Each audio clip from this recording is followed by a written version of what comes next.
speaking of messing things up, good morning. Better late than never. Audio setup is kind of weird. Things are different. Things are different than how they used to be. But we're getting over to Linux. Let's see. I think I need to change something. Wait, where is Oh, right. 1 second. Come on, it's there. Okay, I think. There we go.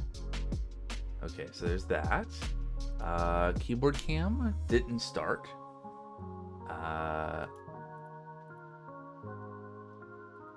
Why? Why not? There we go. Cool. Devices. So I was saying in the Discord, it's been we missed a week, I think is what it amounts to, because I've been in the process of switching from Windows 10 to Linux. So I'm on NixOS. I've been basically moved over for about a week now, but it's taken a while to get OBS working, and including quite a bit of time yesterday. But yeah, it's mostly working. We got the webcam, we got the waveform thing. I think I need to move chat now on this scene. So we're doing a little bit of OBS setup. That's gonna be too small. I think I just need to change the size of that widget. So maybe it's not quite as tall. No, I can't show the on stream anyway. So there we go. All right, so that should be out of the way and not in the way. Okay, cool. All right, looking at my preview on my phone, that looks good. All right, so we are continuing game dev though. This is not an OBS setup stream. I kind of did that. What was I doing? I was on in the process of going on a work trip, and I was trying to stream from my laptop, and that sort of worked. But we ended up spending a bunch of time in OBS, but we don't need to do that today.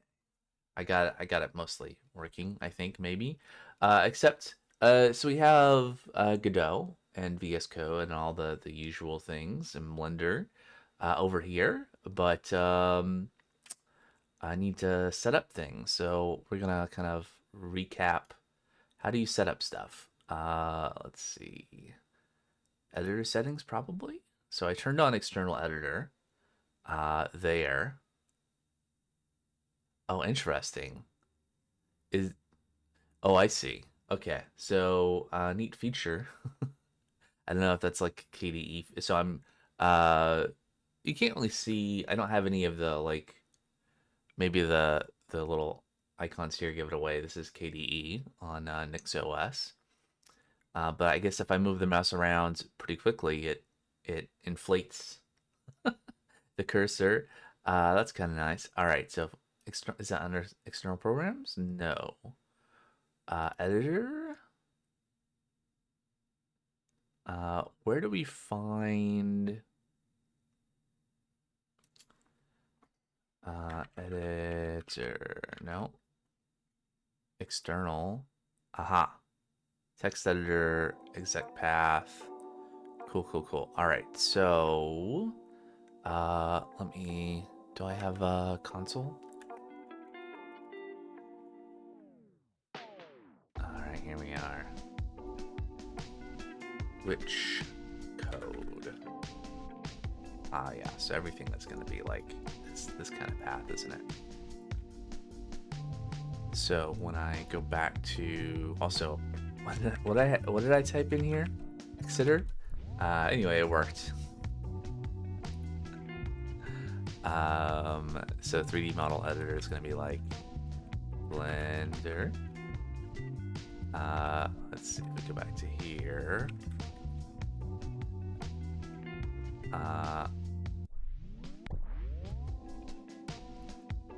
Okay. Oh, right. These are different because on NixOS, I have some software that I installed at the system level and some per user. And why did I choose to do that? It doesn't really matter. This is a single user system, but that's how I did it. Audio editor, I have some programs. Let's see. Audacity is probably what I want to use.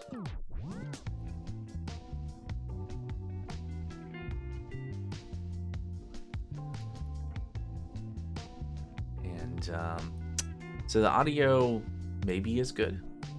Maybe it's too loud. Maybe it's too quiet. I don't have the same level of control. I'm talking about this, like the stream audio, right?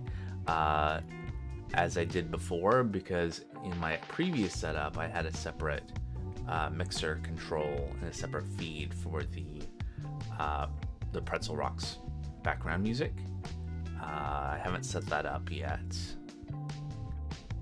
I don't know if I would be able to either, because on Windows, there's a separate app that runs for Pretzel, whereas this I just have a browser tab.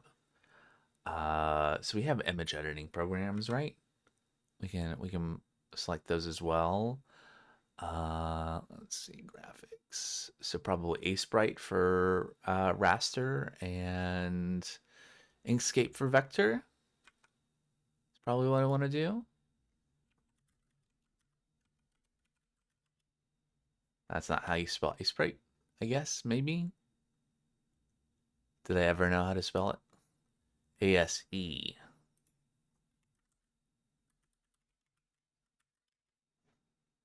Okay.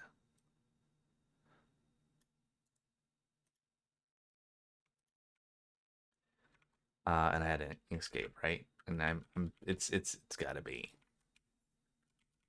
Let's just do this. There we go. All right. So that. And if I click this, it opens VS Code. Yay. We don't need to be in restricted mode. There we go. All right, let's blow this up a little bit. There we go. All right, so it's like nothing happened. We're still able to do things. What are we doing? Game dev wise? I have no idea. Where? Line 28, we use the tab. Oh no, unacceptable. Also, yeah, there you go. I wish I could turn the update thing off because I don't think that will work on NixOS, but okay. Reload from disk. So if I run this, where did we leave this off? Wait, I'm confused. I thought I just fixed that. Oh, wrong project? What does it mean? Okay, file is saved. Reload from disk. Stop it. Go back to here. Okay, it didn't change it back. That's good. Can I run this now? What do you mean we use tab character for indentation instead of space? Why is it changing? Let's see. Godot. Tool, scene preview, sure. Wrong project. GDScript language server. No, not task. Do we have a Godot? What's that? Start the GDScript language server for this workspace. Connecting one. Retry. Okay, well that's not good.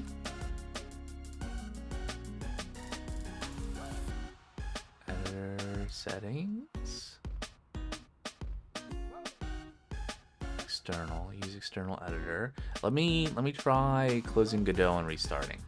Maybe this is something that is we ran into a couple of those when I was first starting out with Godot, where it's like, oh, I have to restart the game editor.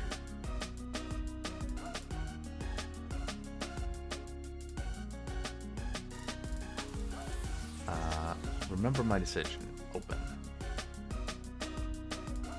So this wrong. Oh, for a second I thought it was gonna work. Why?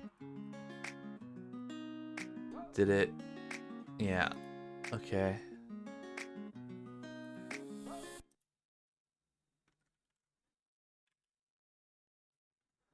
Let's look at output from Godot LSP. Connected LSP is in a different workspace.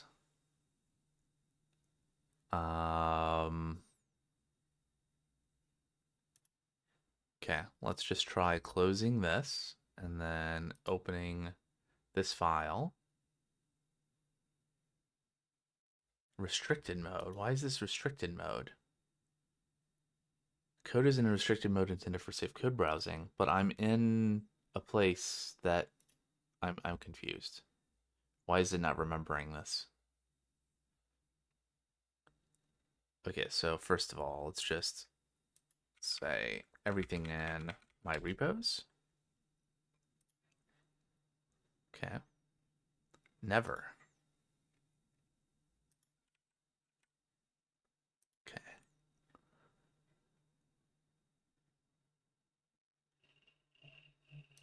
It's just, you know, the hazards of. Okay, so we don't get the warning about, okay, cool. Please, okay, I don't care about that. That's a different extension for a different language and a different set of problems. Why? Okay, if we go back to output and we go to the Godot LSP. Warning, connected LSP is in a different workspace. It's not true.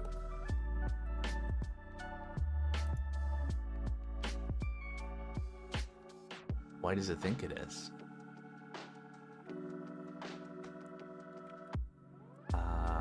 Let's see.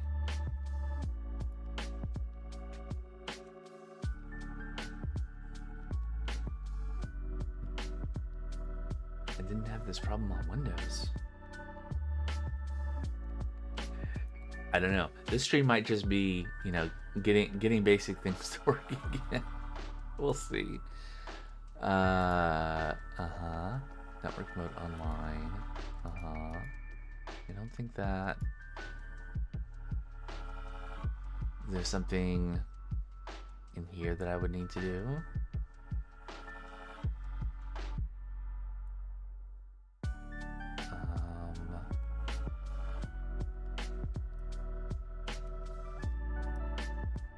I don't like that flash that just happened. I don't know what that was about. There it went again. What's going on with that?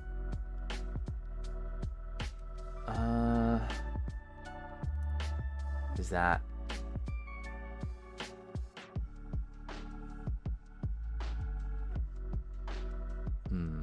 Maybe that was just when I was in the settings. For some reason. Could not connect to the GD scripts language server at localhost 6008. Retry. Okay, let me see if I can Google this message, because that strikes me as being odd.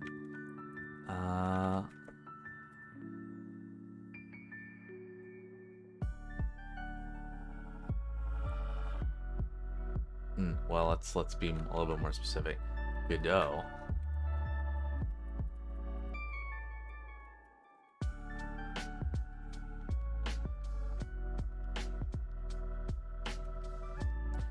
Thanks for explaining what LSP is. Wrong project issue with Godot tools. Network language server. Was that... Maybe that's a setting that I don't see because I don't have advanced settings on? Where was network? Yeah, there's network. Advanced settings. Language server. 6005. What's it trying to connect to? Oh, different ports. So connected to LSP at 6005. Connected to LSP is in a different workspace.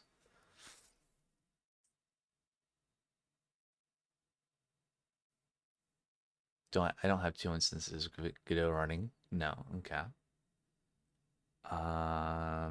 What is Smart Resolve? No description. Huh. Okay.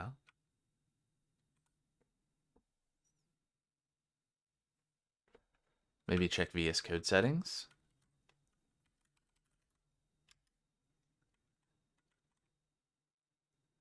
Extensions. Godot tools. Oh, path to Godot editor executable is not that.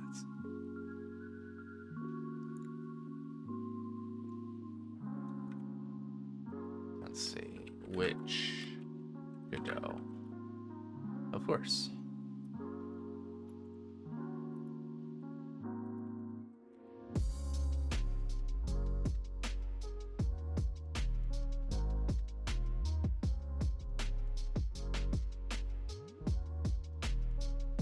$6,008, or was it 6,005? 6,005. Cool.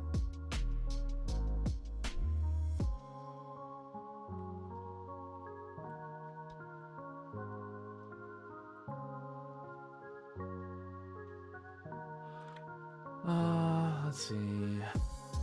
G script stop. Start. Connected LSP is in a different workspace. Well, I don't think that's true. Is this a? Maybe I should just open the folder for the project like this,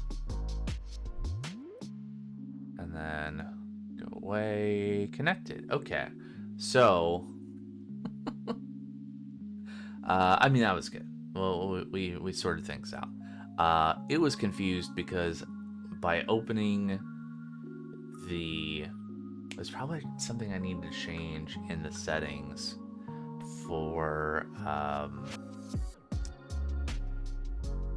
here, the exec flags that would make it to be like, oh, go and like use this folder as the workspace folder.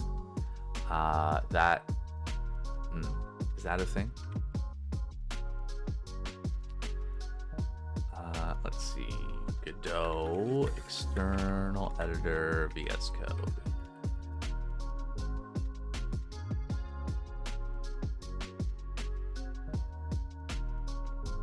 Exec flags, add project, go to, oh yeah. Now, is this actually right or is that hallucinated? I don't know. But let's I would like the ability to like not even have VS Code open, be able to click that. And yeah, so far so good. Cool. All right. So we back to actually trying this. Did we fix that tab issue? Yeah. Cool. All right. Let's play this. Play this. And we have Suzanne here walking to the edge of the world. I think we're supposed to be doing like collision avoidance stuff. Let's see, things that I've learned about since the last time. So if we uncheck make game workspace floating on next play, when we exit this and relaunch it, it will open right in place instead of opening a separate window. I've seen this with other people doing stuff in Godot. Cool. So we walk to the edge. Yeah. So let's stop. And why is this broken? So we have a navigation obstacle. What is this? I think this was a thing we were trying to. No, okay, so that's that. Okay, undo. That's this. And then mesh instance 3D inside of the navigation region. What is? So the mesh is what?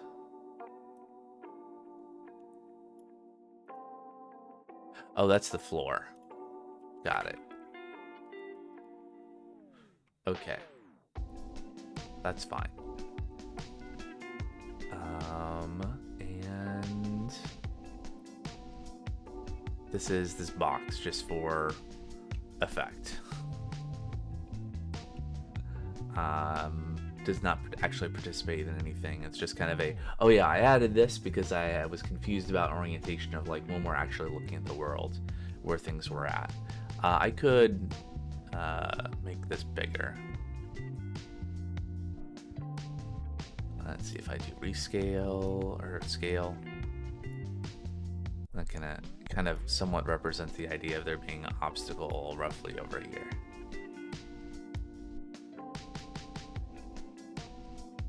Yeah, seems fine. All right. So navigation region, is this? What did I break? Bake nav mesh is a thing that we would need to do there. So enemy. So reminder, what are we even trying to do? So the idea with this is I wanted to do some kind of tower defense game where the enemies would spawn in one area and they would try to reach a target area. When they reach the target area, you, I guess, probably just like take damage. Or actually, I think what will make sense is that the enemies can do some kind of attack, generally speaking. When they reach the target, like where they're trying to get to, there is a thing that exists in the map of the game that the enemy can attack, and it has some number of hit points. Once that hits 0, you lose, right? So the idea is that you provide defenses to keep the enemies from reaching and attacking, either by routing the enemies in a certain way, by blocking them off, or by attacking the enemies first, like a tower defense game. I mean, I think that's pretty straightforward.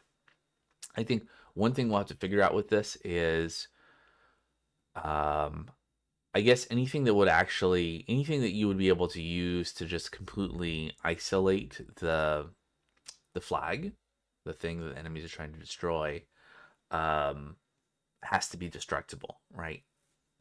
Otherwise, you just like, oh, let me just fence in this thing. All right, safe. Okay, so why?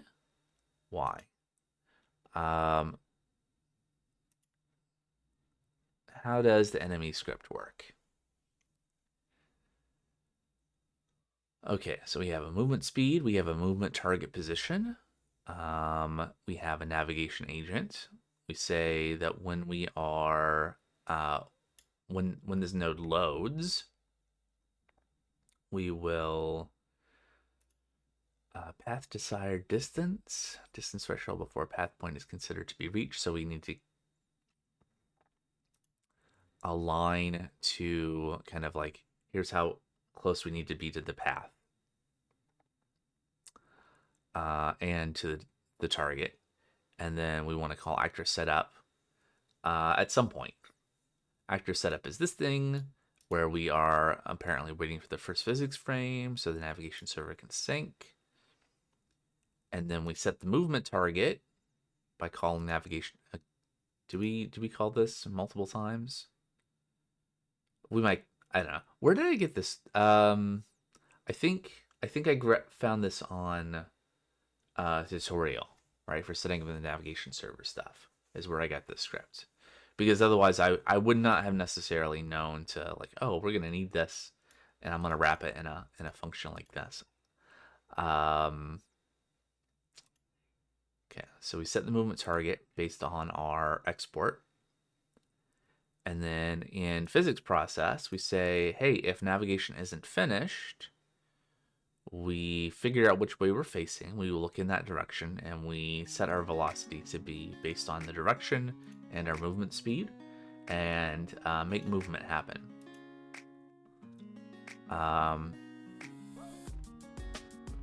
So essentially, this is there's no collision detection involved in how this works with this character.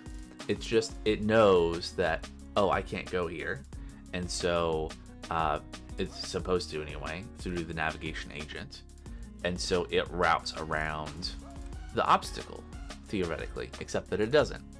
As to why, I don't know yet. Let's find out. So what's supposed to happen is Suzanne here is supposed to go around, and that's not happening. I think I must have, let's just kind of go through the settings on things. I don't think there's any relevant settings on the enemy node.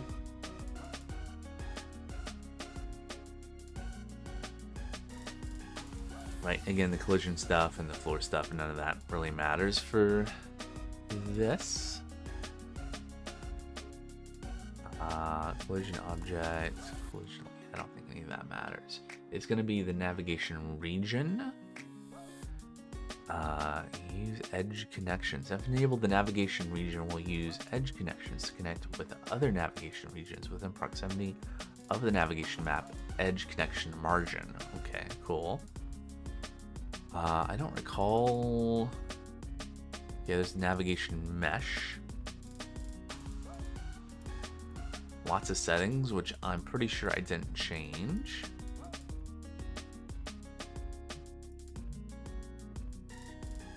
Let's see.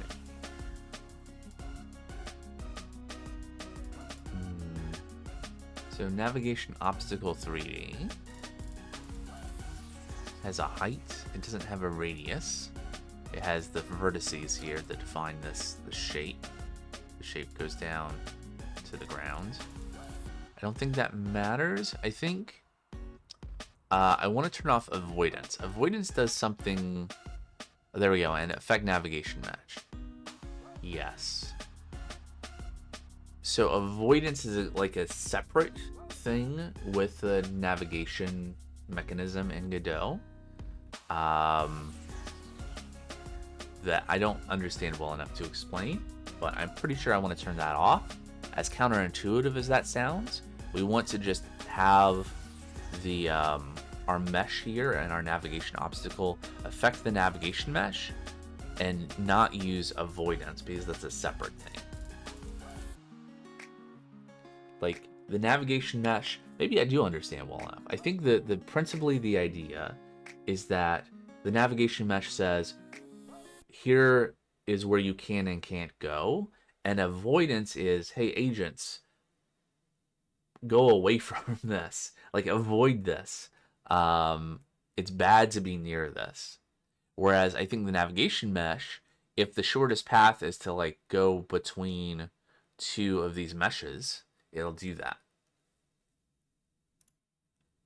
That feels like the idea. Now, the question is this going to work? And it seems like no, because it should navigate around. Okay. Carve navigation mesh. What does this setting do? If enabled, the obstacle vertices will carve into the baked navigation mesh with the shape unaffected by additional offsets. Do we want this to be on? I guess the question is, you know, I guess I could have gone back to the VOD and looked at how I did it 2 weeks ago, because this was working. It was moving around, I think. I could be mistaken. All right, so going back to the region, are there any other settings here that I need to set? I don't see anything. And the mesh instance 3D is the floor. I don't think that's super important. Okay. Does this doesn't even need to be inside of the navigation region, does it? Or does it? Oh, I think it does. Did I, after I changed the settings, you know what I didn't do? After I changed the settings, I didn't click Bake Navigation Mesh. There you go. That's what I was missing, right? So if I turn off carve and I go back to the navigation region and I say bake, okay, that's fine. Okay, so the only thing I really needed to do was have on the obstacle affect navigation mesh, and then remember in the region to bake it. Okay, so there we go. And then Suzanne walks around the obstacle, which again is the invisible mesh, not the actual box that's displayed here.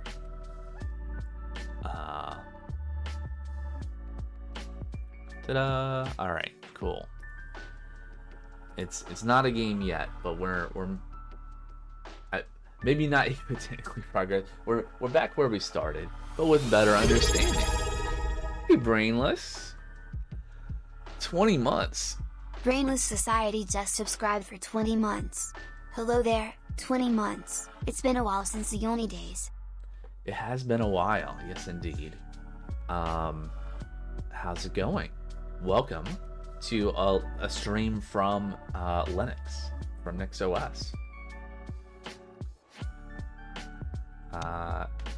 It's a bit of a hassle to set up, but I got it working finally. How you doing? And thanks for the resub, if I didn't say. Wait, what? Yeah. We are on named at dash 8. There we go. Yay.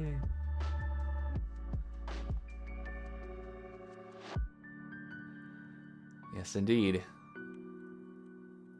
So how am I liking it? I mean, it's like coming back to metaphor. It's like coming back to the OS that I was using for a lot of years, right? Except when I was using this the last time, I wasn't doing streaming. So, you know, some stuff to figure out with OBS has been the biggest hassle. And still lots, you know, NixOS is a very, you know, it's not Ubuntu where it's just like apt-get whatever.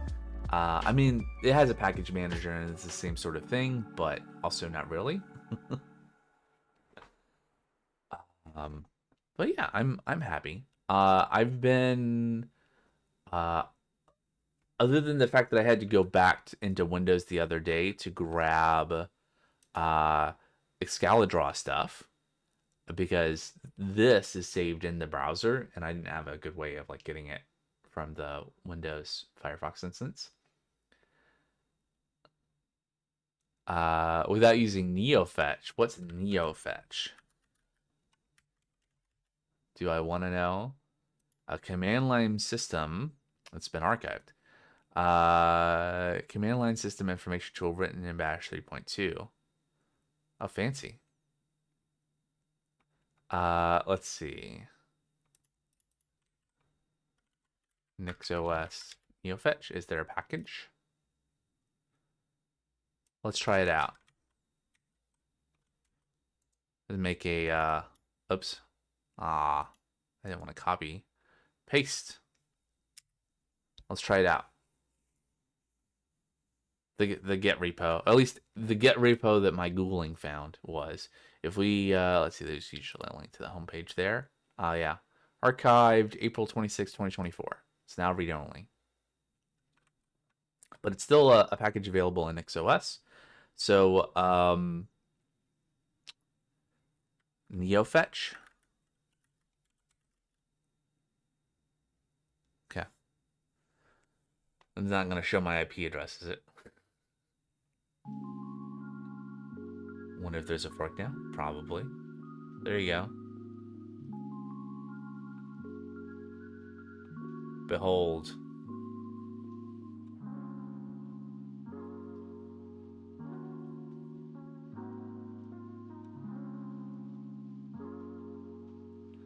Uptime 56 minutes. Just because I rebooted just as a dosage thing to make OBS work. I've never used ESH. So it's Bash. What is the where does the art come from?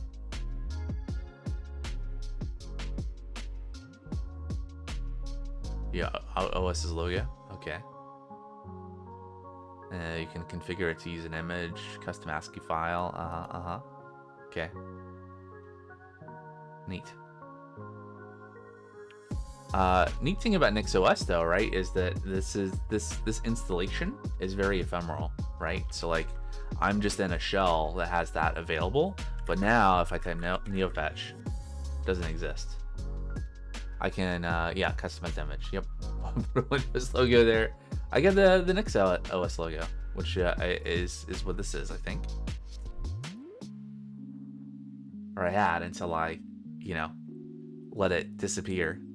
The stuff that it downloads, you know, for the packages is cached. I mean, it's pulled from a cache. It's cached locally. I think I have something set up to auto clean up the downloads though.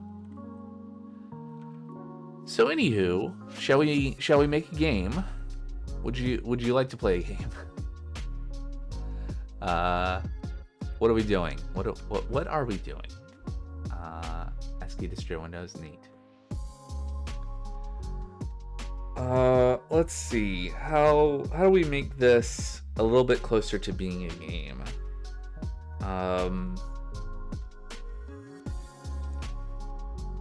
Can we make it so the enemy can attack a target when it gets within range? I think so. So first of all, let me hide this. Will engage lurk mode and sleepy will close your eyes. All right. Well, enjoy your nap and your lurk. Your lurky nap. Nappy lurk. All right, so I guess I can just make. So first of all, let's name things. We'll just call this main. We're going to create a new node 3D.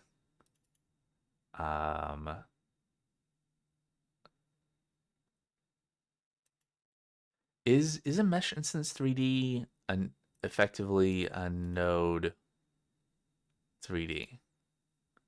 Yes. Okay, so maybe what I want to do is I'm just going to create another mesh instance 3D.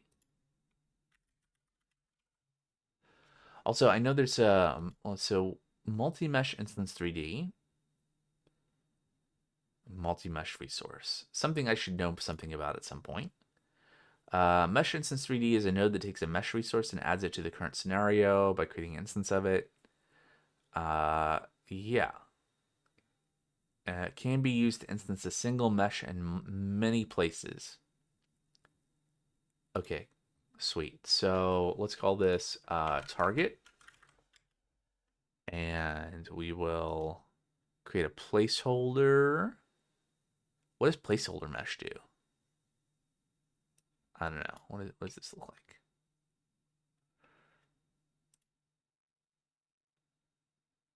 X, Y, Z. So we have some width and some height. And some depth. Okay, so we get just like a wireframe. How do I feel about that?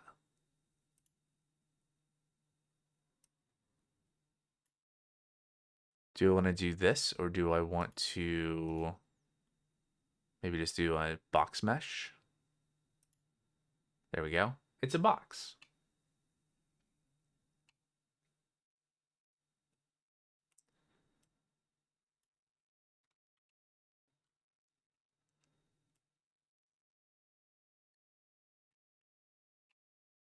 Let us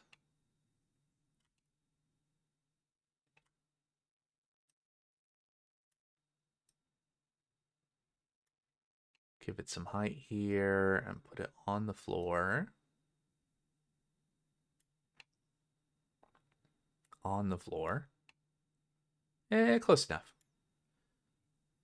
It is a floating plinth that Suzanne wants to destroy. Let's see. So I think the first thing I want to do is I want to make it so that the enemy will let's do this. Let's go to node, let's go to groups, and we're going to create a new group. It's going to be targets. And so I think what I'll do is I'll have it so that the enemies want to attack targets versus defenses, right? So defenses are the yeah, I think this makes sense. Because in a map you might have like here's like the flag to defend, or there are like multiple things, right? The enemies might want to go and attack. And we'll put them into the target group. What's the difference between a global group and a scene group? Let's make it a global group.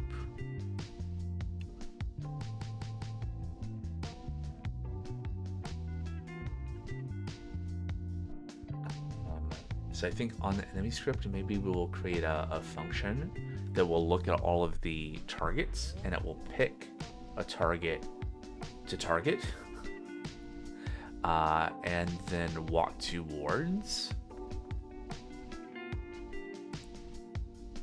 Yeah, that seems good. So in actor setup, we say, hey, movement target position. So do I want to change this where we don't give it a position? We could... Maybe we just get rid of movement target position. And we say...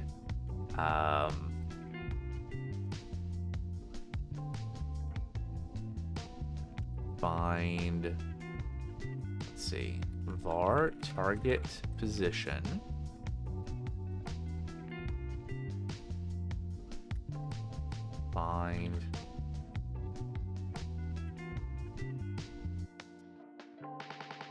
Find a target position.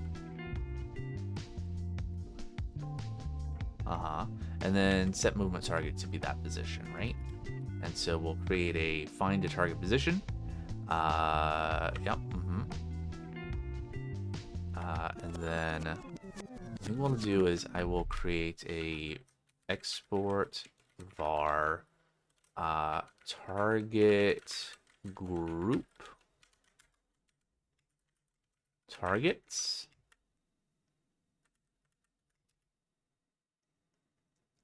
Get tree, get nodes in group, target group. Sure. I guess to do. Yeah, we'll do that. It was targets, right? Yeah. Cool.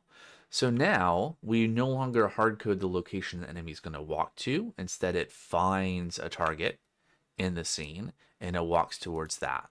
So what does that behavior look like? Of course, again, it's going to avoid the invisible obstacle. I guess I could probably just remove that. But yeah. Okay, and presently it just like intersects into that. Another thing I learned how to do is if we click the camera here, then I thought override the in-game camera, manipulate from editors.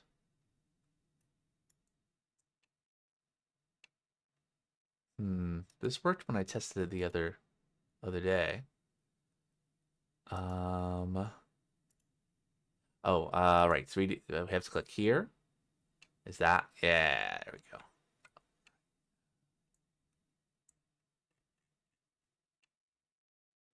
I don't suppose. Let's see, where are my arrow keys? No, that doesn't work. What does this do?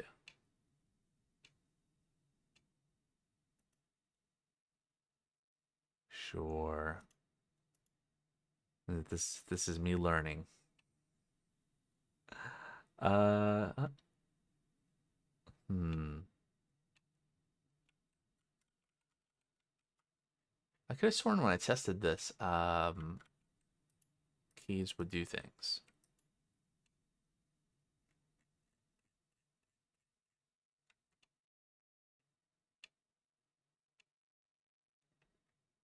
Not that helpful. I think, instead of dealing with this, I'm just going to work on the in-game camera so we can move around and see what's going on. Yeah, I think that's probably a better use of time. But yeah, so let's go back over here. Target desired distance. I think maybe I want to make this something that we can also configure. Var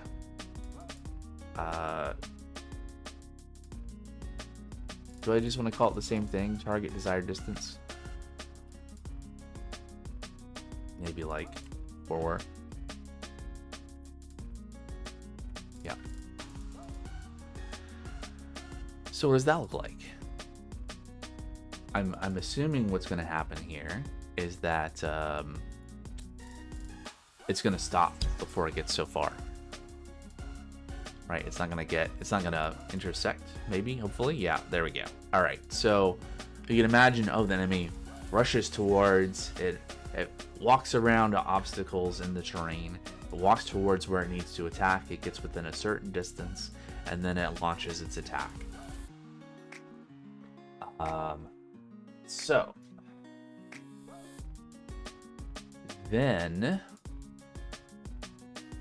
what do I want to do?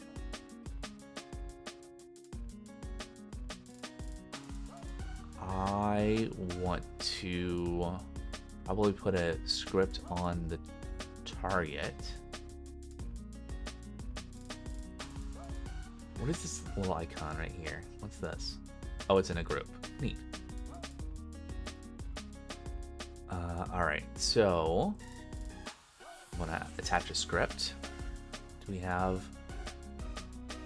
No, we don't have any kind of folder structure. I didn't even use my template with this project. We're just like very, very bare bones things.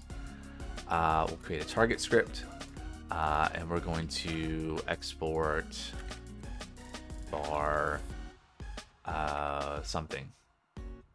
Hit points. It's not going to have damage, but it'll have a function take damage. And we'll create a function die that will just do something very basic, right? Where it's just like it's going to print something in the console, it's going to remove it from the world. Yeah, this seems fine. Okay, so one thing we want to do is that we want to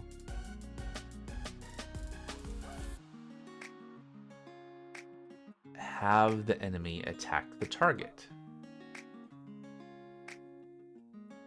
I guess one thing we might want to do is keep track of our current target, right? So instead of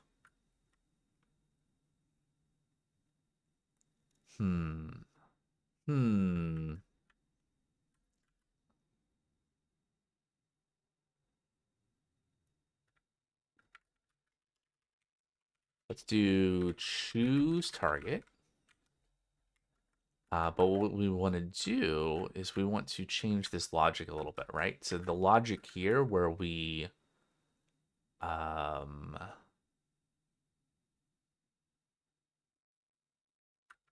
we want to take this,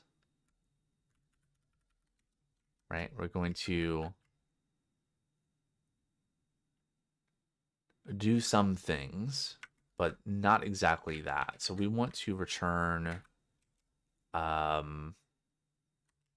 also current target should be a node 3D equals null. Yeah, there we go. There we go. So if they're okay. if there are no targets available, it returns null. Otherwise, we just pick the closest one, right? I want to do more than this though.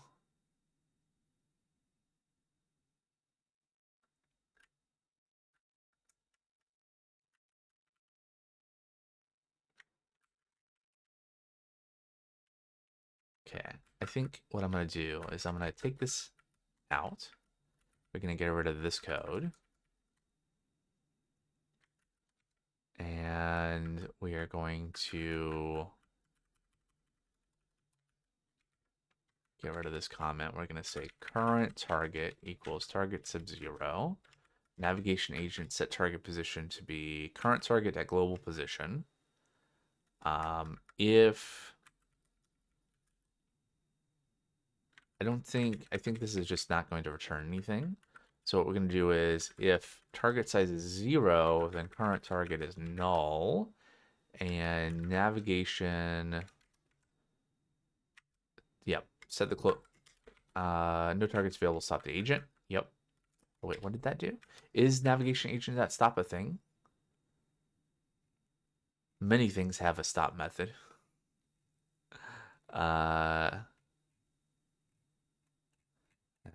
We have to get to ends. Okay, so no.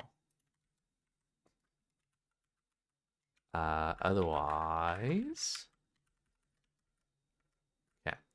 So in the actor setup, we're going to do something different. We're just going to say choose target. Now, why? Why do all of that? Well, I'm thinking about the possibility of, oh, we eliminate the target. Maybe there's another target, right? So once the enemy has destroyed the target, then it should pick a different target.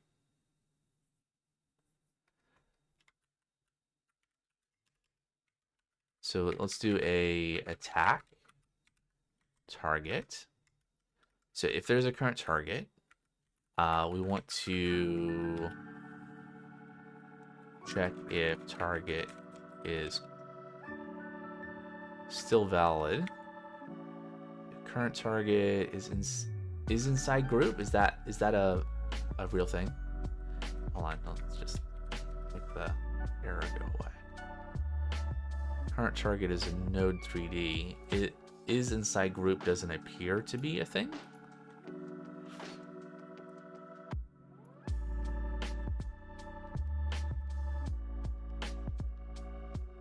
Maybe there's a has group.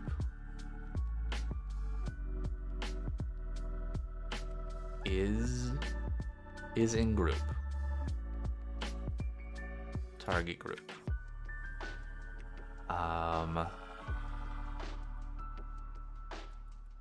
Okay, let's do this. If not current target, choose target.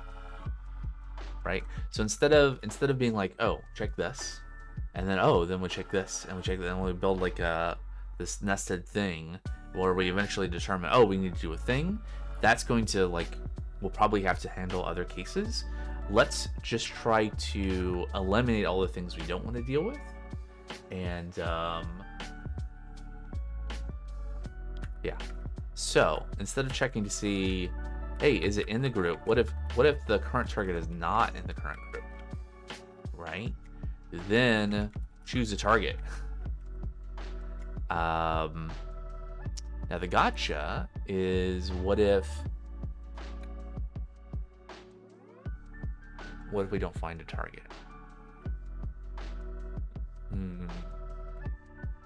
Then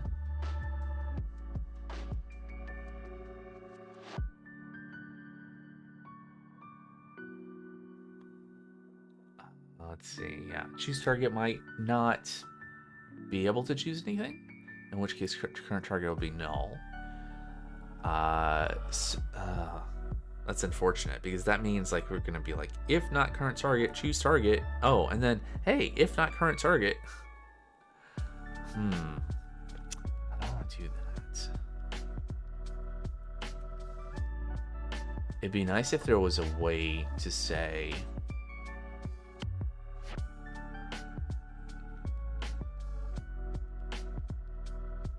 if it's null, I don't know. No, feel it like there's something, some idea that's not quite fully formed yet there. But let's see.